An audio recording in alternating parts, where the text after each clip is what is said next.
Hey, Zach here at the historic B&O train station in Kensington, Maryland. It's my first time here, so we're going to check this place out and maybe see a train come if we're lucky. Well, I didn't even have time to check out the old station before I heard a train coming. Let's check it out and we'll continue on to the station in a bit.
Not bad. A container train, the first half loaded and the second half unloaded, with a helper engine in the middle. It was coming from Washington and heading up the hill toward Gaithersburg and points west. We can see that Kensington Station sits on a very much active rail line. Let's look into the history of the station and the line it sits on. In the mid-1800s, the Baltimore and Ohio Railroad had its main line heading west out of Baltimore, and it also had a branch running southwest to Washington, D.C. This route structure was not ideal, as it required passengers starting in D.C. to travel northeast nearly all the way to Baltimore before switching trains and continuing west on the main line. In an effort to streamline operations, in 1873, the B&O constructed the Metropolitan Branch, giving the railroad a new westward route starting in Washington, D.C., and connecting to the main line at Point of Rocks. The Metropolitan Branch became the primary route for passenger trains heading west, with the B&O preferring the significantly straighter new line to the longer and curvier old route. The Metropolitan Branch, when constructed, ran through largely undeveloped agricultural land, but the railroad's presence fostered growth all along the line. Most of the towns listed along the route here wouldn't even exist if it wasn't for the railroad, and a few of them, like Garrett Park, Boyd's, and Randolph, are even named after B&O Railroad officials. When the line was built, the railroad established a country stop called Knowles in the area of present-day Kensington, named for the farmer that the B&O purchased the land from in the area. By the 1890s, suburban development was in full swing, and many wealthy and middle-class Washingtonians were looking for residences outside of the hot and busy city. To handle the increased traffic to the area, the B&O built a new station in 1891, designed by architect E. Francis Baldwin, who designed many other stations for the railroad. I've covered a number of them in my various videos, and I encourage you to check them out. In this early view of the station, we can see what is probably a small freight shed on the far left that no longer exists. You can see that the section of the station on the left was originally a covered passenger waiting area. This would later be enclosed, likely to provide additional storage for freight or other railroad equipment. With the death of the Knowles landowners, their 220-acre farm was divided up and sold off to developers. One developer, named Brainerd Warner, purchased a large parcel of land south of the railroad tracks to build a planned Victorian community. Inspired by a recent trip to England, he called his development Kensington Park. In 1894, when the town was incorporated, Warner successfully lobbied to have it officially renamed Kensington.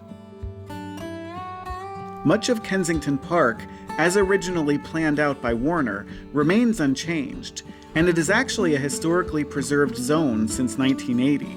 Although the extension and widening of Connecticut Avenue in 1957 did bisect the neighborhood. Unlike a lot of other places, passenger service has remained fairly consistent on the Metropolitan branch right up to the present. By the 1970s, in their waning days, the B&O was using Bud Rail diesel cars for this service. Since the 1980s, Maryland area regional commuter trains have handled passenger service along what is now known as the Brunswick Line. In addition to MARC commuter trains and CSX freight trains, the Brunswick Line does see the occasional Amtrak train. Speaking of Amtrak, here comes the Floridian now, on its way from Chicago to Miami, with its next stop being in Washington, D.C.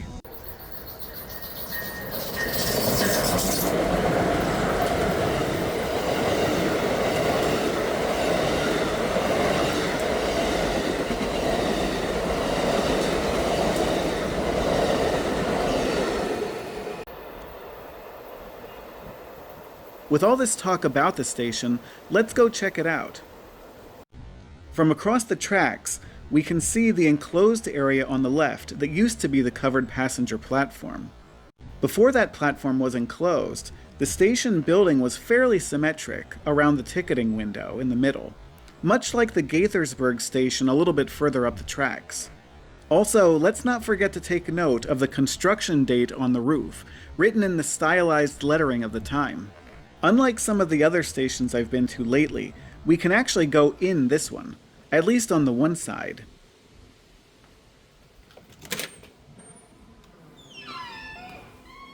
Inside are some old pictures on the wall, a period cast iron stove,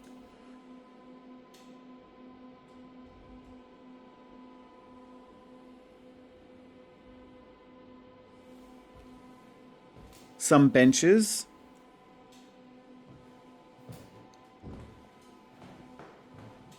an automated ticket machine, and what looks like it used to be an indoor ticketing window.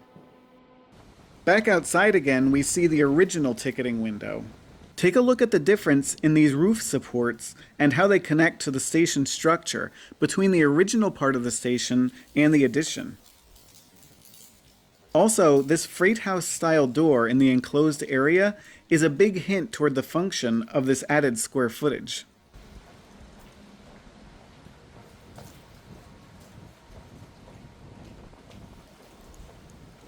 This lot sure does pack in a lot of parking spaces for its small size.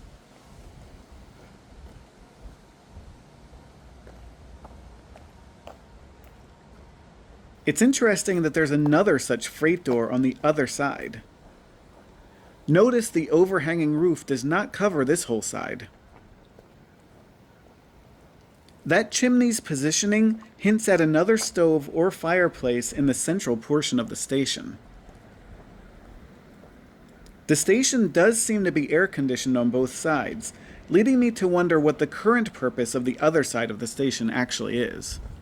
Back on the other side of the tracks, there is a little passenger shed built in a similar style to the station, but likely constructed much more recently. And with that, let's take one last look at this beautiful station, a landmark that has stood the test of time and continues to serve travelers more than 130 years after it was built. Well, I certainly got lucky with trains. That was 2 within half an hour, including the Capital Limited, which I've been chasing for a while now. Anyway, that's it for this week. Don't forget to like and consider subscribing so you don't miss any future content. Until next time, see you later.